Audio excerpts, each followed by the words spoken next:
Hello and welcome to another episode of LiviusTV. I'm your host, Jason Bradkoff. Today I'm doing a follow-up video on a video I did recently about why the ACT might be the better test for you, and this follow-up video is going to be on the ACT science section. So a lot of questions I get about the ACT and how it's different from the SAT center around the science section. As I mentioned in the last video, both tests have a reading section. Both tests have a grammar section. Both tests have math sections, and both tests have essays. The one big difference in terms of content between the two tests is the science section. The science section really freaks people out. It just does. Either students are deathly afraid of science. They feel they're not good at science, and so they're afraid to take the ACT. Or students are excited because there's a science section and they're good at science and that's their favorite thing. And so I want to put the brakes on all that freaking out for a minute and say a couple of things. First, I got to lay out the bad news for people who love science. The science section, it's not really about science. Sorry.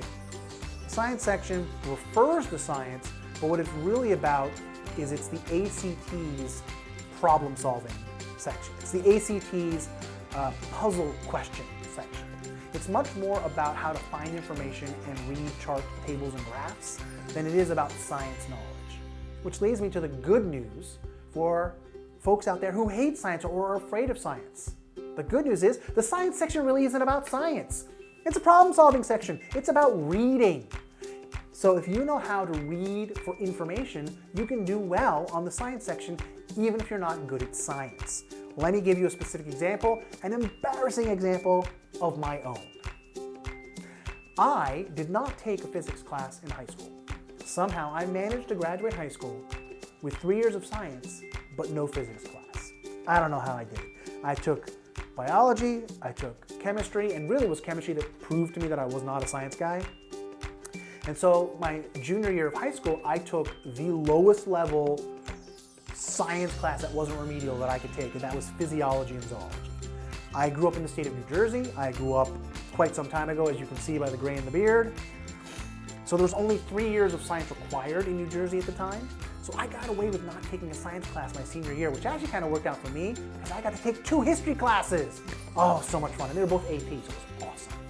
So if you are looking at this video and you're like, that's crazy, man, science is awesome, you know, trust me, go with me on this. I'm not judging you. If science is awesome for you, that's great, but everybody's a little bit different. So I didn't take a science class my senior year, so I got out of high school without taking a physics class. When I went to college, I majored in history and English and literature and theater and all this great stuff. So I didn't have to take science classes except for my one requirement class for the school, and I took a biology class. So I never took a physics class in my life. When I became an adult and I started teaching test prep, I started having to teach the ACT, I had to dive into the science section. What I discovered was not having physics knowledge, that wasn't an impediment. There are physics passages on the ACT. I'm not saying there's no physics on it. It's one of the top 3 topics that are on the ACT science section along with biology and chemistry, but prior knowledge is not necessary because the ACT test writers cannot assume that the students taking the test have taken physics or biology or chemistry. They figure you've probably taken some of them, but they don't know that you've taken all of them. So the passages provide you with all the information you need for that passage. No outside knowledge is ever necessary to solve problems or answer questions in an ACT science passage. And truth of the matter is, I can do fine on them because I'm good at test prep. I'm good at study skills. I can read a physics passage and find the answers in the passage without really knowing the topic. Because that's what test prep is about. It's about finding answers and earning points for a better score. It's not really about what you know. It's about, are you good at finding information? So if you're really worried about how hard or difficult or sciencey the ACT science section is, don't worry about it. You're going to do fine. Just trust your reading skills and really work on reading for information.